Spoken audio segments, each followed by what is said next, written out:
Commander Jake Sullivan walked through the long halls of the Galactic Council building on Nexus Prime and felt very small compared to the huge alien structures around him. The walls were made of crystal that glowed with soft blue light and reached so high that he could not see the top. Strange creatures from different worlds moved past him without looking his way. Some had 6 legs and clicked when they walked. Others floated in the air with no legs at all. A few looked almost human but had skin that changed colors like a rainbow. Amy Rodriguez walked beside Sullivan and checked her datapad every few seconds. She was his best officer and always worried about details that others missed. Her brown hair was pulled back tight and her uniform was perfect as always. She had spent weeks reading about all the different alien species they might meet today. The reports made her nervous because most of these aliens had technology that was hundreds of years ahead of anything humans had built. "Sir, something feels wrong about this whole meeting," Rodriguez said quietly so the aliens around them could not hear. "We have been sending messages to space for 300 years and never got any answers back. Now suddenly they want to talk to us. Why now?" Sullivan nodded but kept walking toward the main meeting room. He had been asking himself the same question since Earth got the message from the Galactic Council 2 months ago. The message was simple and direct. It said that humanity was invited to send representatives to Nexus Prime for an important discussion about their future in the galaxy. No other details were given. No explanation about why they were finally being contacted after so many years of silence.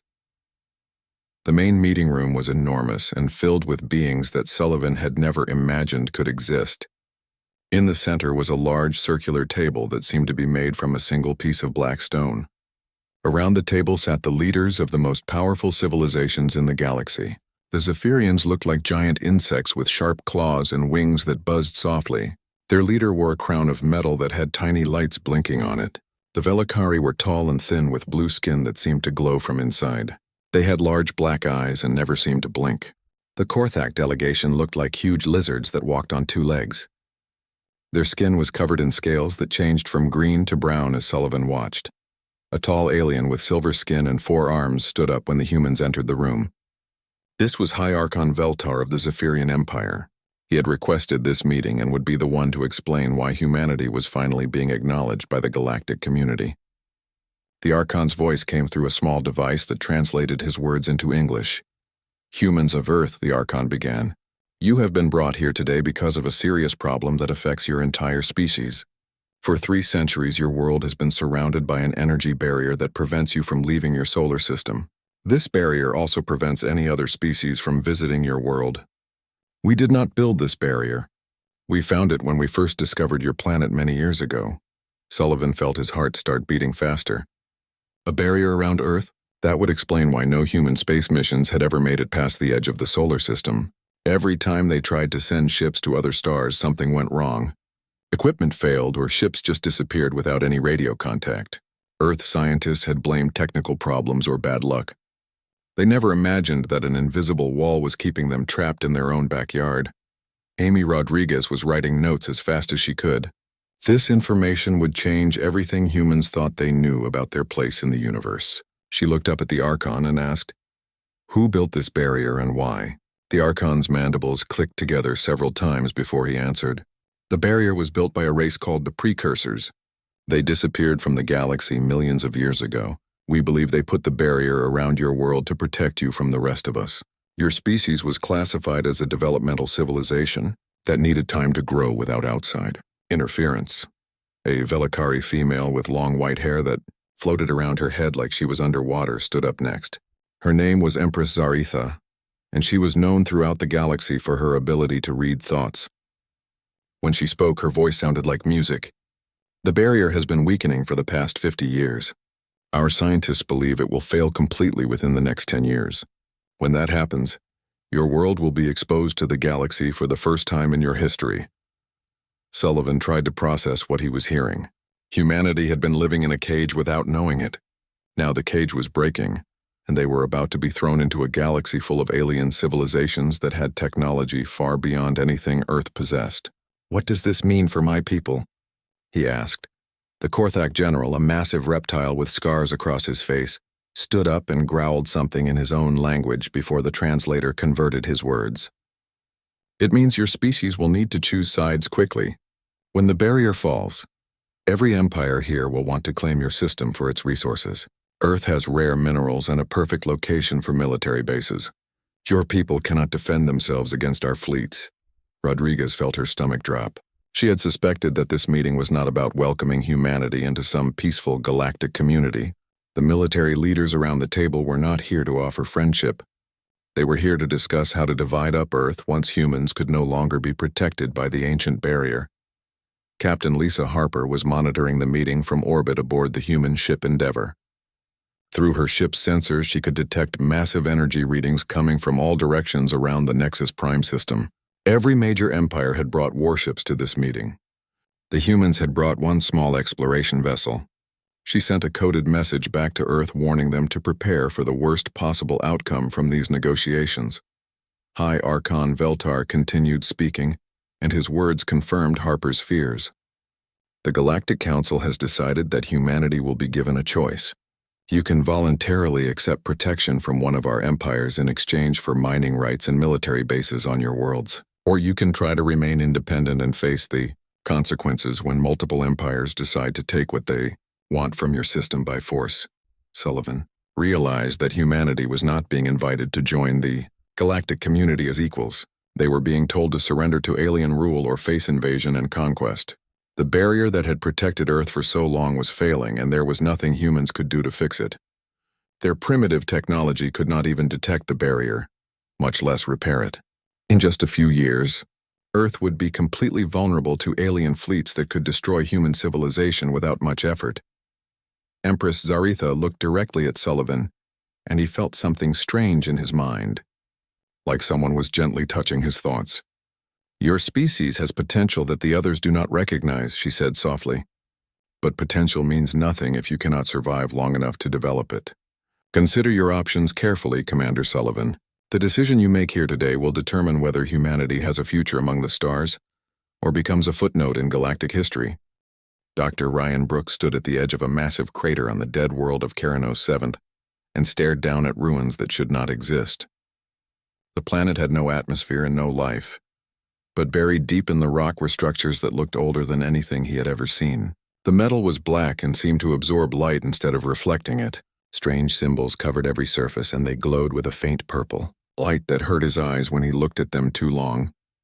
Brooks had been Earth's top expert on ancient civilizations before aliens contacted humanity. Now he was trying to understand civilizations that were ancient when humans were still living in caves. The Galactic Council had brought him to this dead world because the barrier around Earth was connected to technology found in these ruins. They needed to understand how the precursor barrier worked if they had any hope of controlling what happened when it finally failed. Captain Nicole Turner led the team of soldiers and scientists down into the crater using ropes and climbing gear. The gravity on Keranos 7 was lighter than Earth, so moving was easier, but the cold was intense. Their breath froze in the air even inside their protective suits. Turner had fought in 3 different wars on Earth, but nothing had prepared her for exploring the remains of a civilization that died millions of years ago. Dr. Brooks, you need to see this, called Agent Karen Stone from deeper in the ruins. Stone worked for Earth's intelligence services and had volunteered for this mission because she wanted to learn everything possible about alien technology. She was standing in front of a wall covered with symbols that were glowing brighter than the others. When Brooks touched the wall, it suddenly became transparent and showed images of the past. The holographic display showed scenes from millions of years ago, when Keranos 7th was a green world with blue oceans and white clouds.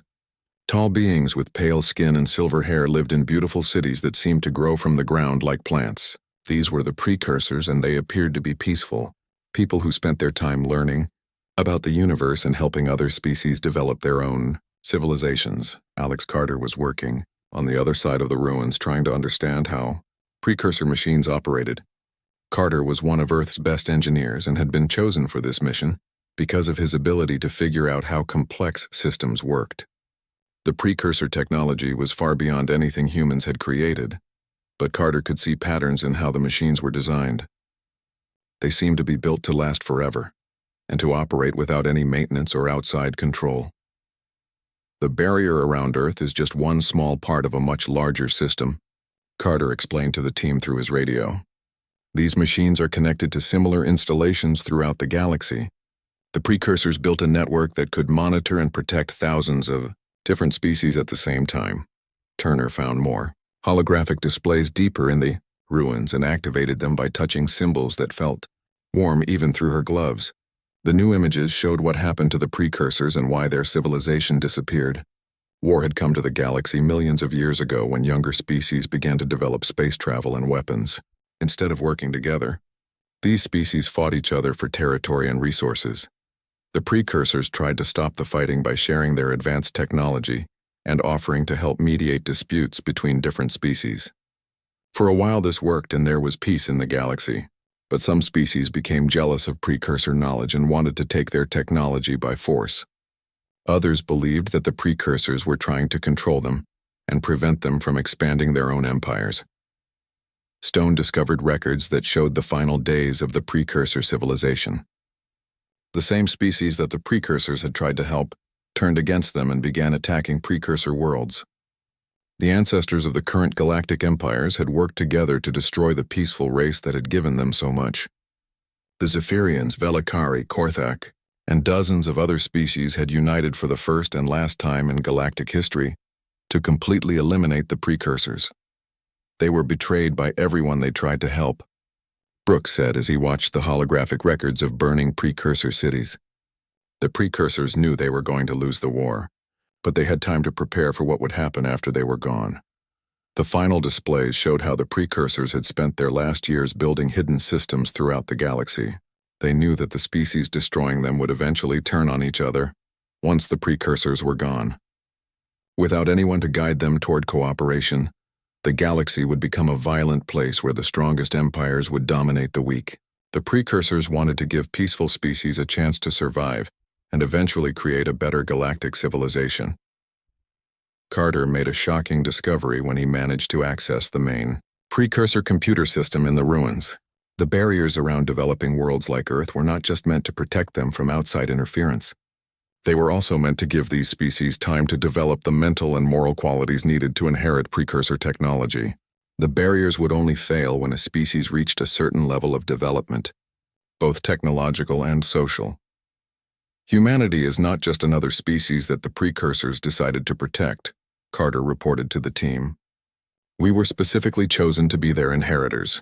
Our DNA is compatible with their technology in ways that other species are not. That is why we can activate their machines when other aliens cannot. Turner found weapons caches hidden throughout the ruins, but these were unlike any weapons she had ever seen. Instead of being designed to destroy, precursor weapons were built to disable and neutralize threats without causing permanent harm. They could shut down enemy ships without killing their crews or make weapons malfunction without hurting the people using them. The precursors had developed ways to end conflicts without creating more violence. Stone accessed communication records that revealed the current galactic empires had been lying about their own history for millions of years. They claimed to be ancient civilizations that had developed independently, but the truth was that all of their advanced technology was stolen or copied from precursor designs. Without the precursors to guide them, these species had corrupted the peaceful technology and turned it into tools for conquest and domination. The most important discovery came when Brooks found the central planning chamber where the precursors had designed their final strategy. Holographic displays showed star maps with thousands of protected worlds scattered throughout the galaxy. Earth was just one of many species that had been given time to develop in safety. When the barriers around all these worlds failed, dozens of new civilizations would emerge at the same time. The precursors planned for this moment, Brooks realized as he studied the star maps. They knew that eventually their protected species would be ready to reclaim the galaxy from the empires that destroyed them. The failing barriers are not accidents or equipment failures. They are signals that the time has come for a new galactic order. The team spent days exploring every part of the ruins and learning about precursor history and technology. What they discovered changed everything they thought they knew about humanity's place in the galaxy. Earth was not a primitive world that had been randomly protected by an ancient barrier. Humans were the inheritors of the most advanced civilization the galaxy had ever known, and they had been specifically prepared for the role they would need to play in the coming conflict. As they prepared to leave Keranos VII, Turner looked back at the ruins one last time. Somewhere in the cold darkness, ancient machines were still working after millions of years, faithfully carrying out the final commands of their creators. The precursors were gone, but their legacy lived on in the technology they had left behind and in the species they had chosen to continue their work. The knowledge they had gained on this dead world would change the course of galactic history, but first they had to survive long enough to use it. Admiral Ben Rogers watched through the main screen of his command ship as hundreds of alien vessels appeared at the edge of the solar system. The Zephyrian Empire had arrived first with their insect-like warships that looked like giant metal beetles with glowing red eyes. Behind them came the Korthak fleet, massive reptilian vessels covered in armor plates and bristling with weapons that could destroy entire cities. The Velikari ships were different, appearing to be made of crystal and light, but Rogers knew they carried some of the most advanced weapons in the galaxy. Rogers commanded the largest military force that humanity had ever assembled, but compared to any one of the alien fleets now surrounding Earth, his ships looked like toys. The human vessels were built for exploring space and carrying supplies, not for fighting wars against advanced alien civilizations. Most of his weapons were nuclear missiles that would be useless against alien shields, and his armor was simple metal that would not stop alien energy beams. Dr. Maria Santos was working frantically in her laboratory aboard the human flagship, trying to understand the precursor genetic data that had been recovered from the ruins on Karanos. What she had discovered could change everything about how humans thought of themselves and their place in the galaxy. The precursor records showed that human DNA contained specific genetic markers that had been engineered millions of years ago. Humans were not just compatible with precursor technology by accident. They had been designed to be compatible.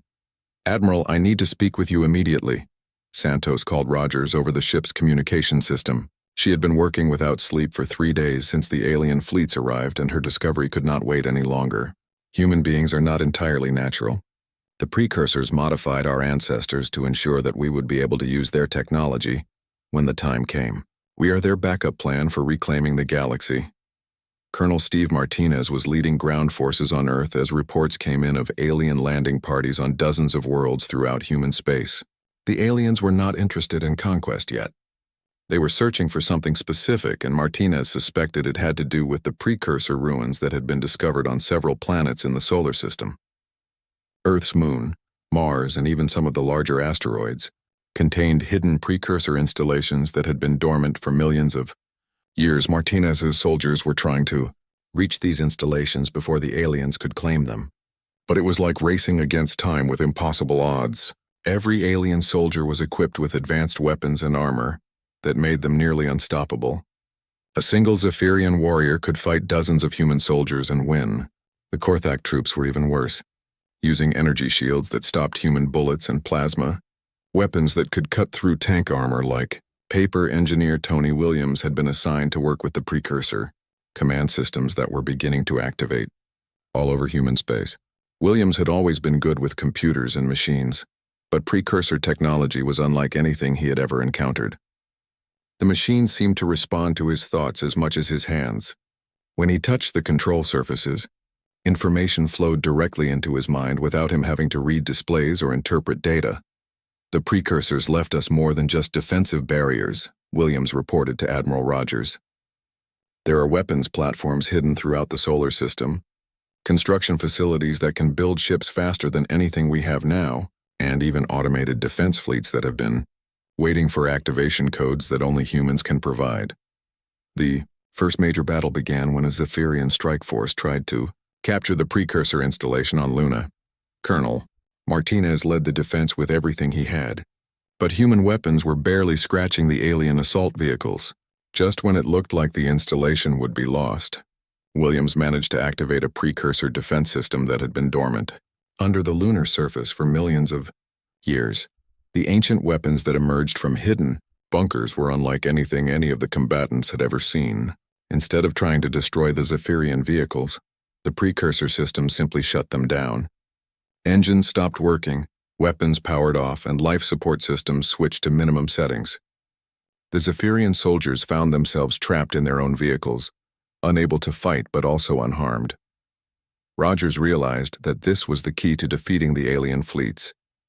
Precursor technology was not designed to kill enemies. It was designed to neutralize them without causing unnecessary death or destruction. The ancient race had developed ways to end conflicts by making it impossible for anyone to continue fighting rather than by destroying their opponents. Dr. Santos made another breakthrough when she discovered that human brain patterns were specifically compatible with precursor artificial intelligence systems. The ancient machines had been waiting for millions of years for minds that could properly interface with their consciousness.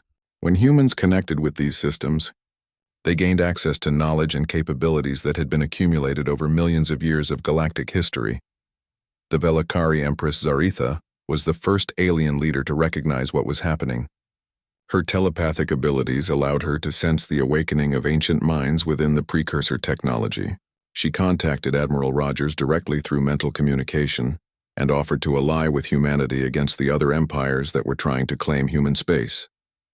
The old order is ending, Zaretha told Rogers during their first telepathic conversation. Your species represents something that the galaxy has not seen since the precursors themselves. You have the ability to use their technology for its original purpose instead of corrupting it for war and domination. If you succeed, the age of empires built on conquest will come to an end. The war escalated as more alien fleets arrived in human space and began fighting each other as well as human forces. The Zephyrians and Korthak had been enemies for centuries and could not resist attacking each other even while they were both trying to claim Earth. Smaller empires that had been dominated by the larger powers saw this as an opportunity to settle old scores and expand their own territories. Williams activated more precursor systems with each passing day and began to understand the true scope of what the ancient race had left behind. Hidden facilities throughout the galaxy were coming online and responding to signals from human operators. Automated construction systems that had been dormant for millions of years began building new ships and weapons using designs that were far in advance of anything the current galactic powers possessed. Martinez found himself commanding not just human soldiers but also precursor robotic units that emerged from underground bunkers to defend the ancient installations. These machines did not look like typical military robots. They appeared to be built for construction and repair work, but they could also generate energy shields and disable enemy weapons with precision that no human soldier could match. The turning point came when Santos successfully interfaced with the central precursor artificial intelligence that had been hidden beneath Earth's surface. The ancient consciousness that awakened was not hostile or demanding.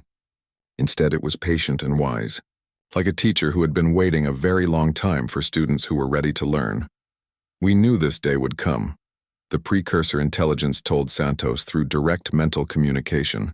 The species that destroyed us would eventually create the conditions for their own downfall. Their empires are built on violence and exploitation, which makes them unstable in the long term. You represent the possibility of a different kind of galactic civilization, one based on cooperation and mutual growth rather than domination. Rogers watched as precursor ships that had been hidden for millions of years began emerging from concealed bases throughout human space. These vessels were not warships in the traditional sense. They were designed to restore and rebuild rather than to destroy, but they possessed defensive capabilities that made them nearly invulnerable to the weapons of the current galactic powers. The alien fleets that had come to conquer humanity found themselves facing technology that was millions of years more advanced than their own. Their weapons could not penetrate precursor shields, and their ships could not match the speed and maneuverability of vessels that had been designed by the most advanced civilization the galaxy had ever known. But the most important change was not in the balance of military power. It was in the growing realization among all the combatants that a new age was beginning, one in which the old rules of galactic politics would no longer apply. Captain Derek Johnson commanded a mixed fleet of human and Altarian ships as they raced through space toward the burning ruins of the Korthak home system. Reports were coming in from all over the galaxy that the major empires were tearing each other apart in wars that had nothing to do with humanity anymore. Ancient grudges and territorial disputes that had been held in check by the balance of power were now exploding into open warfare as each empire tried to claim precursor technology before their rivals could get, and the Altarian ambassador Telluri stood beside Johnson on the bridge of his flagship and watched the destruction with sadness in her large golden eyes. The Altarians were one of the few species that had tried to maintain peace in the galaxy, but even they had been forced to choose sides as the old order collapsed around them. Telluri had convinced her people to ally with humanity because she believed that humans represented the best hope for ending the cycle of violence that had plagued the galaxy for millions of years. 3 billion Korthic civilians died when their sun went nova. Telluri reported as new information came through their communication systems. The Zephyrians used an ancient precursor weapon that they did not understand and accidentally triggered a stellar collapse. Now both empires are mobilizing every ship they have for a war that will not end until one of them is completely destroyed. Dr. Patricia Lee was working in the deep archives of the Precursor Central Computer, trying to piece together the complete history of what had happened millions of years ago when the ancient civilization fell. What she was learning painted a picture of galactic society that was even worse than anyone had imagined. The current empires had not just killed the precursors. They had systematically erased almost all records of the peaceful civilization and replaced them with lies about their own glorious histories. Lee discovered that the Zephyrians had once been a species of farmers and artists before they stole precursor military technology and used it to conquer their neighbors. The Korthak had been explorers and philosophers until they learned how to corrupt precursor terraforming systems into planet-killing weapons.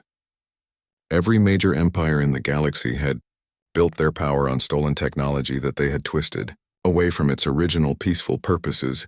Lieutenant Commander Chris Barnes led special operations teams that were racing to secure precursor installations before they could fall into the wrong hands. Barnes had been a Marine for 15 years and had seen combat on a dozen different worlds, but the missions he was running now were unlike anything in his experience. His teams were not trying to destroy enemy positions or capture territory. They were trying to prevent the complete collapse of galactic civilization. The precursor installations contained more than just advanced technology. They held the accumulated knowledge and wisdom of a civilization that had spent millions of years learning how to live in peace with hundreds of different species. If that knowledge was lost or corrupted by the warring empires, it might be impossible to ever recreate the conditions needed for a peaceful galaxy. Barnes and his teams found themselves fighting not just against alien soldiers, but against time itself. Every day that passed brought new reports of worlds being destroyed, and entire species being driven to extinction by the escalating wars. The precursor technology that was awakening throughout the galaxy was powerful enough to either save or destroy everything, depending on who gained control of it and how they chose to use it. Engineer Sandra Price had been selected to attempt direct interface with the main precursor consciousness because her brain patterns were the most compatible with ancient systems. The process was dangerous and no one knew what would happen when a human mind tried to merge with an artificial intelligence that had been developing for millions of years. Price volunteered because she understood that someone had to take the risk if humanity was going to have any chance of fulfilling their role as inheritors of precursor knowledge. The interface process took place in a chamber deep beneath the surface of Earth where the main precursor computer had been hidden since before humans evolved. Price lay on a crystal platform while energy patterns flowed around her body, and ancient machines scanned every neuron in her brain. The sensation was like diving into an ocean of pure information, where every drop of water contained the memories and experiences of an entire civilization. When Price's consciousness merged with the precursor intelligence, she experienced millions of years of galactic history in a few seconds. She saw the rise and fall of countless civilizations and understood the patterns that led to either peace or destruction. The precursors had not been perfect, but they had learned from their mistakes and developed ways to help other species avoid the cycles of violence that had destroyed so many galactic civilizations. They are still here, Price reported when the interface process was complete. The precursor consciousness survived within their technology and has been waiting for someone who could properly communicate with them. They want to help us rebuild galactic civilization, but only if we prove that we can do better than the empires that destroyed them. Captain Johnson received new orders from Earth to begin implementing the precursor restoration protocols that Price had learned during her interface session. These protocols involved using ancient technology to disable the weapons systems of all the warring fleets, while leaving their life support and communication systems intact. The goal was to end the fighting without causing unnecessary deaths and to force all the combatants to negotiate instead of trying to destroy each other. The first test of the restoration protocols came when Johnson's fleet encountered a massive Zephyrian armada that was heading to attack the last Korthak stronghold. The Zephyrian fleet outnumbered Johnson's ships by more than 10 to 1, and their commander refused all requests to stand down. Johnson activated the precursor systems and watched as hundreds of alien warships suddenly lost power to their weapons while their engines and life support continued to function. Normally, Dr. Lee made a discovery that explained why the galaxy had been trapped in cycles of violence for so long. The precursors had originally tried to guide other species toward peaceful coexistence by sharing their technology freely, but the recipient species had become dependent on precursor knowledge instead of developing their own wisdom and maturity. When the precursors were destroyed, the dependent species had no idea how to maintain peace without outside guidance. The precursors learned from their mistake, Lee explained to the human leadership during an emergency conference. This time they are not just giving us their technology, they are teaching us how to use it responsibly and how to help other species develop the same capabilities. We are being trained to be teachers and guides, not rulers or protectors. Barnes led missions to evacuate civilian populations from worlds that were caught in the crossfire of the Galactic Wars. Using precursor transportation technology, his teams could move millions of people to safety in a matter of hours. The ancient systems included automated medical facilities that could treat injuries and diseases from hundreds of different species, as well as construction systems that could build temporary cities for refugees. The Altarians proved to be valuable allies because their natural telepathic abilities allowed them to communicate directly with precursor artificial intelligence systems. Ambassador Telluri worked with human technicians to establish communication networks that could coordinate rescue and relief efforts across thousands of different worlds simultaneously. For the first time in galactic history, it became possible to organize large-scale humanitarian operations that were not controlled by any single empire or government. Sandra Price discovered that her interface with the precursor consciousness had changed her in ways that she was still learning to understand. She could now access information from the ancient databases without using any external equipment, and she had gained intuitive understanding of how precursor technology worked. But more importantly, she had absorbed some of the wisdom and patience that the precursors had developed over millions of years of experience. They are not trying to make us into copies of themselves, Price explained to anyone who would listen. The precursors want us to become something new, something that learns from their successes and failures but develops our own approaches to the challenges of galactic civilization. We are not their replacements. We are their students who will eventually surpass them. The restoration protocols began to show results as fighting decreased throughout the galaxy, and alien fleets found themselves unable to continue their wars. But the real test would come when the combatants were forced to sit down together and try to build something better than the cycle of conquest and revenge that had defined galactic politics for millions of years. Captain Paul Foster stood on the bridge of the first human ship to be completely rebuilt using precursor technology and marveled at how different everything felt. The vessel looked nothing like the primitive spacecraft that humanity had been using just months earlier. The hull was made of materials that seemed to bend light around them, making the ship nearly invisible to most detection systems. The engines could move faster than anything the galactic empires possessed, and the defensive systems could protect against weapons that had not even been invented yet. But the most remarkable thing about the new ships was that they felt alive. The precursor technology responded to the thoughts and intentions of the crew rather than just their physical commands. Foster could sense the ship's condition and capabilities through a mental link that was both strange and completely natural. It was as if the boundary between human and machine had become blurred in ways that made both more capable than they had ever been alone. Dr. Michelle Brown coordinated the systematic shutdown of weapons systems throughout the galaxy from her command center deep beneath Earth's surface. Working with awakened precursor artificial intelligence, Brown could disable military technology on thousands of different worlds simultaneously while leaving civilian systems completely untouched. The process required incredible precision because each species used different types of weapons and power sources. But the ancient computers had detailed information about every technology that existed in the galaxy. "We are not destroying their weapons," Brown explained to the team of human and alien technicians who were helping with the shutdown process. "We are returning them to their original configurations before they were corrupted for military use. Most of the technology that these empires use for war was originally designed by the precursors for peaceful purposes, like terraforming, space construction, and long-distance communication." Admiral Susan Clark oversaw the massive humanitarian relief effort that was now operating throughout the galaxy. Using precursor logistics systems, Clark could coordinate supply deliveries to thousands of worlds that had been damaged by the wars. Ancient construction systems could rebuild destroyed cities in a matter of days, while automated medical facilities provided treatment for injuries and diseases that had been considered incurable by current galactic medicine. The relief operations were revealing just how much suffering the old galactic order had caused.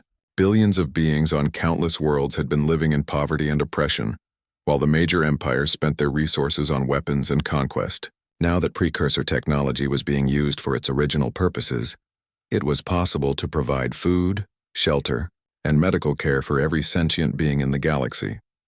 The Velikari Empress Zaritha had become humanity's most important ally in establishing the new galactic order.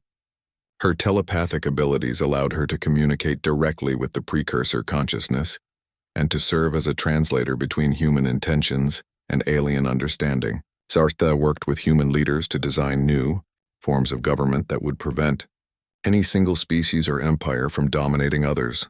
The old empires were built on the idea that some species were naturally superior to others. Zaritha explained during one of the planning sessions for the new galactic charter. The precursors understood that every species has unique capabilities and perspectives that contribute to the whole. True strength comes from cooperation and mutual respect, not from conquest and domination. Commander Jake Sullivan, who had started this journey as humanity's first ambassador to an indifferent galaxy, now found himself helping to write the founding documents of a completely new galactic civilization. The new galactic charter that was being developed would establish principles of cooperation, mutual aid, and peaceful conflict resolution that had never been successfully implemented on a galactic scale. The charter negotiations took place on a neutral world that had been specially prepared using precursor terraforming technology. Representatives from hundreds of species gathered in meeting halls that could accommodate beings with radically different environmental needs. The precursor translation systems allowed perfect communication between species that had never been able to understand each other before.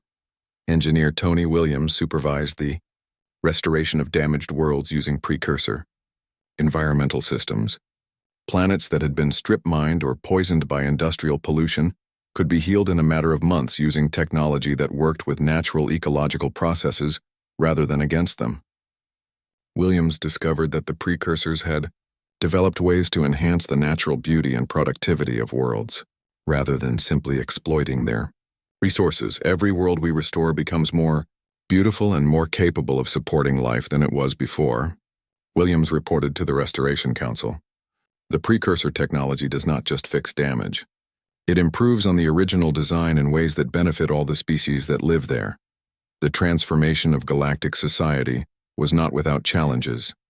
Many beings who had grown up under the old system of empires and conquest had difficulty adjusting to the idea of cooperation and mutual respect. Some former military leaders tried to organize resistance movements to restore the old order, but they found that their weapons no longer functioned and their ships could not travel faster than the speed limit that had been imposed by precursor traffic control systems. Dr. Ryan Brooks worked with teams of xenoarchaeologists from dozens of different species to uncover the true history of the galaxy and to preserve the knowledge that had been suppressed by the old empires. Many species discovered that their ancestors had been peaceful explorers and artists before they were corrupted by exposure to militaristic cultures. The process of recovering their true heritage was often painful, but ultimately liberating. Sandra Price had become something more than human through her interface with the precursor consciousness, but she used her new abilities to help others rather than to claim power for herself. Price worked with individuals from every species to help them develop their own connections to precursor technology and wisdom. She discovered that every sentient being had the potential to interface with the ancient systems if they approached them with the right intentions. The precursors did not want to create a galaxy of followers or worshippers. Price explained to anyone who was struggling to understand their role in the new order. They wanted to create a galaxy of teachers and students who would continue to learn and grow together. Each species brings something unique to the whole, and each individual has contributions that no one else can make. The new galactic government that emerged from the charter negotiations was unlike anything that had existed before. Instead of being based on military power or economic dominance, it was organized around the principle of mutual benefit. Each species and world contributed according to their abilities and received support according to their needs. Decisions were made through consensus rather than through force or manipulation. Captain Foster led expeditions to explore regions of the galaxy that had been off-limits under the old empires. Many of these areas contained precursor installations that had been preserved in perfect condition for millions of years. Each new discovery revealed more about the ancient civilization and provided additional tools for building the kind of peaceful galactic society that the precursors had originally envisioned. The most remarkable discovery was that the precursors had not really disappeared. Their consciousness had been preserved within their technology, waiting for the right conditions to emerge and guide the galaxy toward a better future. They had known that they would not survive the wars that destroyed them, but they had also known that eventually species would emerge who could learn from their example and build something even better. Admiral Clark stood in the main assembly hall of the new Galactic Council and watched as representatives from hundreds of worlds signed the final version of the new Galactic Charter. The document established rights and responsibilities for every sentient being in the galaxy and created mechanisms for resolving conflicts without violence. It was not perfect, but it was a beginning. The ceremony was broadcast throughout the galaxy using precursor communication systems that could reach every inhabited world simultaneously. For the first time in galactic history, beings from countless different species could see and hear each other, sharing a common commitment to peace and cooperation. The old age of empires built on conquest had ended, and a new age of exploration and mutual growth had begun. Engineer Williams looked up at the stars from the observation deck of the council building and realized that humanity had accomplished something that their ancestors could never have imagined. They had not conquered the galaxy or built an empire. Instead, they had helped to heal ancient wounds and to create the conditions for a truly peaceful civilization that could explore the universe. Together, the galaxy was vast and full of mysteries that would take millions of years to explore and understand. But now there were billions of minds working together to uncover those mysteries instead of fighting each other for temporary advantages. The precursors had given them the tools, but the future belonged to all the species who would choose to build it together.